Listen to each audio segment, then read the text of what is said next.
नमस्कार सांग माने जय जगन्नाथ। आज गोटे नुआ वीडियो को आपण मानक बहुत सारा स्वागत। आशा करुच्ची आपण माने भले थे, मु भी बहुत भले अच्छी। आज थंबनेल देखी आपण माने तो जानी सारी आज मो छात पर लगी किछिटा फल गछ आपण मानक देखा जाऊँगी। ताले चलतु देखा मो छात पर कौन कौन सब फल गछ लगी। ये प्रथमे देखु गोटे आपेल बेर बरकोली गछ लगी। गछटी जिते किणा होगी आसीला से किसी कसी धरी से फल गुड़िक बड़ हो गला मु हार्वेस्टिंग कर नहीं जाइली। आम टेस्ट भी करूँ, फलर टेस्ट बहुत भल अच्छी। आउ दीटा रही देखु गचरे एवं गछ मूल किसी अनाबना गछ उठी वर्षार गेंडूर चारा पड़ी भी सेठी किसी चारा उठी जाइए। देखु वर्षार गोटे कोली भी झड़ी पड़ी।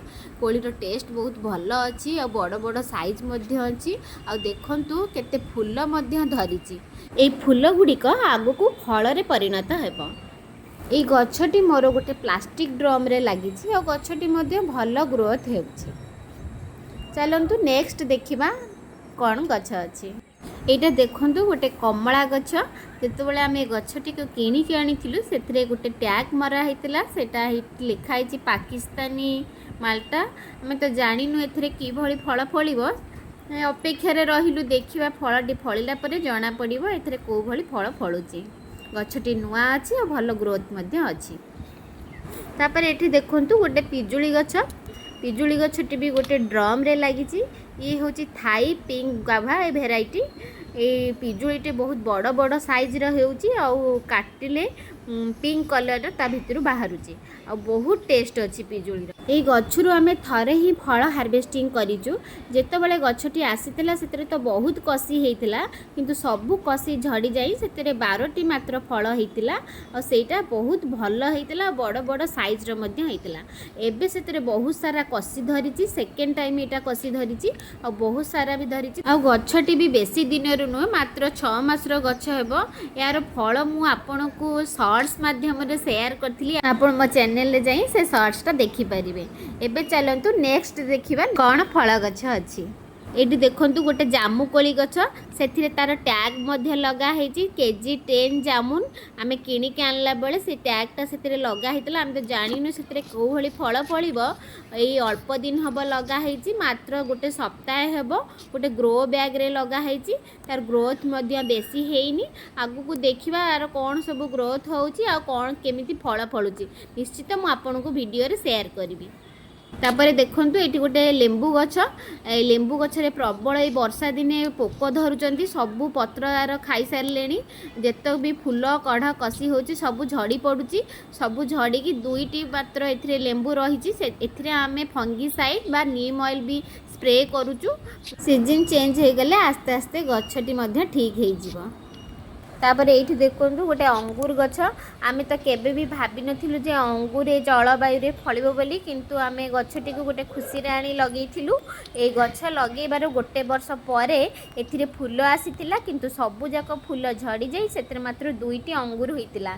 से वीडियोटी आपनको मु केबे शेयर करिवि। एबे गछ बढ़ी चलची। सेप्टेम्बर मासरे आमे यार प्रूनिंग कर देबु। प्रूनिंग कला परे नुआ नुआ डाल आसी सेतिर फूल और फल मध्ये हेबो।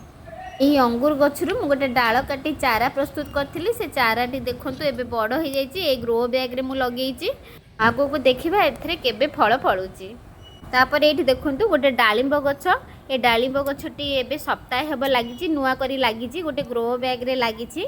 एबे तो यार किसी फल फलिनी किंतु यार नुआ नुआ ग्रोथ आसी नुआ नुआ पत्र मध्य कळिची। देखिबा एबे यार केबे फल होउची। नेक्स्ट एटी अच्छी गोटे कस्टार्ड एप्पल गछ बा आत गछ। ये आत गछटी एबे नुआ लगी गोटे मास हेब लगी। वर्षा दिन पाई एठी यार ग्रोथ मध्य नुआ नुआ आसी नुआ नुआ पत्र मध्य यार कळिची किंतु कौनसी प्रकार फूल फल एथिरे हेइनी। गछटी वर्तमान छोट अच्छी आ भल ग्रोथ मध्य हेउची।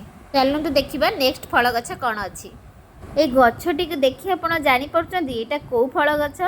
ଏଇଟା ଗୋଟେ ଆପେଲ ଗଛ। ଏଇଟା ଶୁଣିଲେ ଆପଣଙ୍କୁ ଆଶ୍ଚର୍ଯ୍ୟ ଲାଗିବ। ଗୋଟେ ଆପେଲ ଗଛ ବି ଆମେ ଟେରେସ୍ ଗାର୍ଡେନରେ ଲଗେଇଛୁ, କିନ୍ତୁ ଆମେ ଜାଣିନୁ ଏଥିରେ ଫଳ ହେବ କି ନାହିଁ।